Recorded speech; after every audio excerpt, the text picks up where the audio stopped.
With the Republic abolished, Emperor Palpatine consolidated his power. First, he reorganized the military and administrative structure of the Empire, while diminishing the power of the Senate, making it a symbolic organization with no real authority. To deal with any lingering secessionist rebels, and to deter any future rebellion, the Empire carried out various atrocities, such as the massacre of Antar IV, but rather than quell hostilities against them, the violence of the Empire turned many more away, leading them into the arms of the newly formed rebel movements emerging throughout the galaxy. In the early years after the fall of the Republic, Senator Bail Organa of Alderaan worked in secret with former Jedi Padawan Ahsoka Tano to form a rebel network consisting of a number of independent cells, sabotaging and attacking Imperial forces whenever possible. These cells were deliberately kept ignorant of the activities of other rebels, so that if captured, they would have no information of value to offer the Empire. Many of these early rebel groups had their origins in local conflicts, only later joining the larger rebellion against the Empire. Ahsoka Tano, under the codename Fulcrum, would often act as the sole contact for many cells to the larger rebel network.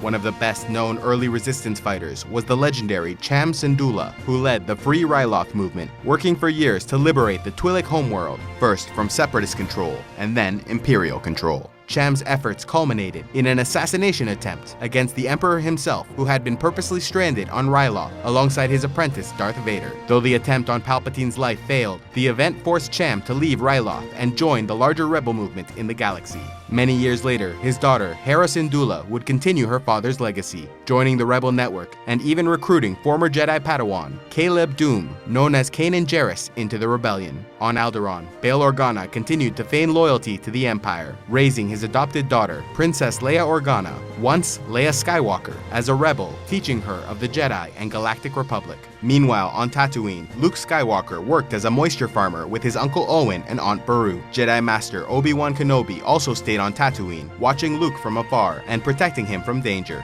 As a child, Luke was nearly killed when he confronted Jabba the Hutt's men, who had extracted a water tax from his family.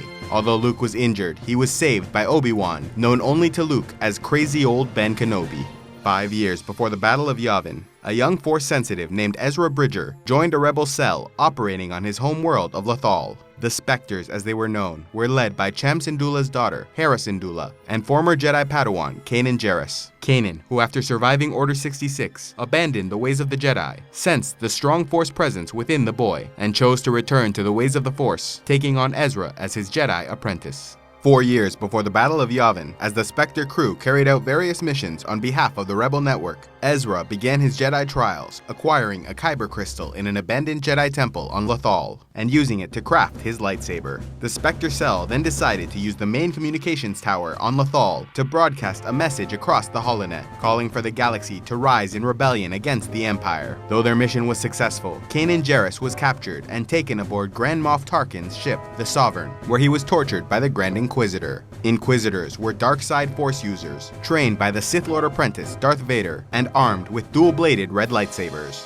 They acted as agents of the Sith and Empire, used to hunt down Jedi who survived Order 66. They also captured Force-sensitive children to prevent them from becoming Jedi. Though Kanan was thoroughly interrogated, like all rebels, he had been deliberately kept ignorant about the larger rebel movement, and was therefore unable to provide any useful information to the Empire. Meanwhile, the Spectre crew organized a rescue effort and infiltrated the Sovereign as it orbited Mustafar. After Kanan was freed, he went on to defeat the Grand Inquisitor in combat, leading to the Inquisitor's death. Grand Moff Tarkin's ship, the Sovereign, was also destroyed in the attack, with Tarkin only narrowly escaping with his life.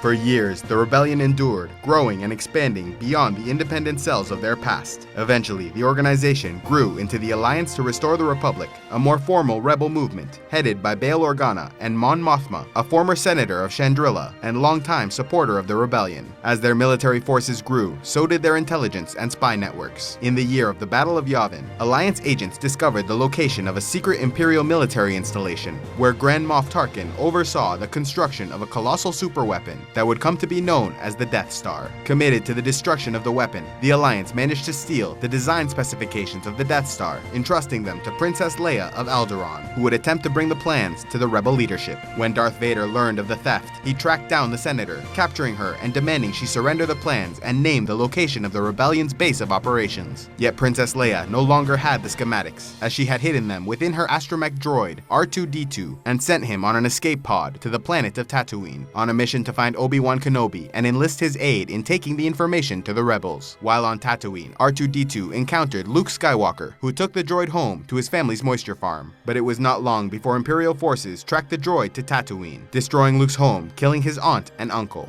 After learning of the plight of the Alliance, and with no more ties to Tatooine, Luke joined Obi-Wan in his journey to find the rebellion. At last, Obi-Wan felt it was time to begin his Jedi training, taking the boy on as his apprentice. With the help of Han Solo, Chewbacca, and the Millennium Falcon, Obi-Wan, Luke, and their droids were able to leave Tatooine and make their way to Alderaan, where they might make contact with the Alliance. Yet with the Death Star's construction complete, Grand Moff Tarkin chose to destroy the planet of Alderaan, as a message to every rebel planet in the galaxy that acts of treason against the Empire would no longer be tolerated. The Millennium Falcon was then captured by the Death Star, but its crew used the opportunity to rescue Princess Leia. Darth Vader, having sensed the re-emergence of his old Jedi Master, sought out Obi-Wan, who sacrificed himself fighting off the Dark Lord, allowing for Luke and the others to escape. Making contact with the rebellion on the moon Yavin 4, the Death Star tracked their movements, and so confronted the Alliance fleet in the Battle of Yavin. Luke and a team of X-Wing fighters were sent to destroy the Death Star, having found a single weakness in the structure's design, requiring small fighter planes to exploit that weakness. Though Obi-Wan was seemingly dead and Luke left without a Jedi Master, Obi-Wan had in fact survived, having learned a secret of Force manipulation, which allowed his consciousness to live on after the death of his physical body. He had learned the secret from his former master, Qui-Gon Jinn, who had survived his duel with Darth Maul, living on as a spirit within the Force. It was therefore the voice and spirit of Obi-Wan Kenobi that guided Luke on his mission against the Death Star, and aided him in channeling the Force, so he might shoot his proton torpedo directly into the thermal exhaust shaft of the great superweapon, allowing for a chain reaction that would destroy the Death Star, killing Grand Moff Tarkin, who commanded the ship. Despite the victory at Yavin and the destruction of the Imperial superweapon, 3 years after the Battle of Yavin, the rebellion still struggled against the might of Imperial power. The rebel stronghold of Hoth was discovered by the Empire and destroyed, causing the Rebel Alliance to flee and find a new base of operations. Luke, having spent these years helping the Alliance to carry out a number of missions, began to once again hear the voice of Obi-Wan in his mind, instructing him to travel to the planet of Dagobah, where he might complete his Jedi training. After crash landing on the planet, Luke found former Jedi Grand Master Yoda now living alone in exile. Yoda trained him in the ways of the Force, making him confront his own fear and anger. In the 4th year after the Battle of Yavin, while Luke continued his training, he sensed that his friends Han Solo and Leia Organa were in trouble. Despite Yoda's warning against leaving his training, Luke traveled to Cloud City on a mission to rescue his friends. Yet the mission was a failure, with Luke defeated by Darth Vader in combat, losing a hand and learning that Vader was in fact Luke's father, the former Jedi Anakin Skywalker. Lando Calrissian, who had initially betrayed Han Solo and Princess Leia to the Empire, regretted his actions, but was too late to save his old friend Han, who had been frozen in carbonite and taken to Jabba the Hutt by the bounty hunter Boba Fett. But Lando was able to rescue Leia and Chewbacca, escaping with them aboard the Millennium Falcon and rescuing Luke, who had nearly been killed by Lord Vader. Sometime later, Luke Skywalker was able to rescue Han from Jabba the Hutt's palace, then returning to Dagobah to complete his Jedi training. But Yoda was now dying and only able to give Luke some final words of advice, telling him he must confront Vader again, and revealing the identity of Luke's sister, Leia Organa. Yoda also confirmed that Vader was in fact Luke and Leia's father, before declaring Luke was the last of the Jedi, and letting his body die so his spirit might join Obi-Wan and Qui-Gon Jinn in the Force. Luke, now returning to the Alliance, aided in organizing a final attack against the Empire, targeting the second Death Star being built in orbit of the planet Endor. While Han, Leia, and the Alliance attacked a shield generator, protecting the superweapon, Luke would go aboard the Death Star, confronting Lord Sidious and Vader. After a grueling battle in which the dark side briefly took hold of Luke, allowing him to defeat his father in combat, Luke ultimately rejected the dark side, turning down the Emperor's offer to become his new apprentice, instead throwing down his lightsaber, choosing the light and refusing to kill his father. Sidious, disappointed, then attacked Luke with Force lightning. Putting so much of his own power into the attack, he left himself vulnerable. Darth Vader, unable to watch his son die, reached out and threw the Sith Lord down a cavernous shaft to his death. Vader then collapsed and asked Luke to remove his mask, so he might see his son with his own eyes one last time before death. His return to the light side of the Force allowed for Vader's consciousness to survive the death of his body, joining Obi-Wan and the others as spirits within the Force. With both Death Stars destroyed and the Emperor and Vader dead, the Galactic Empire was severely crippled, though not yet defeated. The surviving leadership of the Empire would abandon many core worlds, retreating into the Outer Rim. Imperial governors, admirals, and moffs would then begin to conspire against each other, engaging in small-scale civil wars as the many ambitious leaders of the Empire competed for ultimate power. Governor Adelhard reacted with drastic and immediate actions, locking down the Enote sector, proclaiming the rumors of the Emperor's death as treasonous lies, and arresting any who dared speak against the Empire.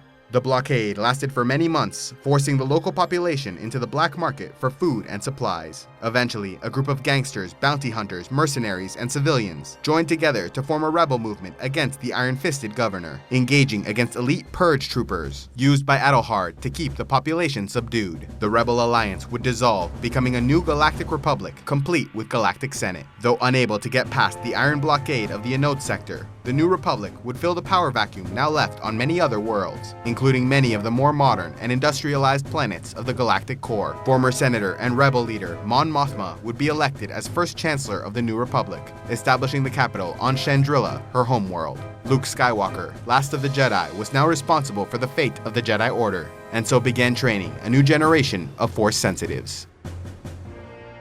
A special thanks to all those who have contributed to Civilization X. You make these videos possible, and I am eternally grateful for your support. If you would like to help Civilization X and want a say in the future content of this channel, click on the Patreon link in the description box below and pledge any amount you'd like on a monthly basis. Or if you would prefer to make a single donation, you can use the PayPal link, also in the description below. And please be sure to like and subscribe and click on the links to see more.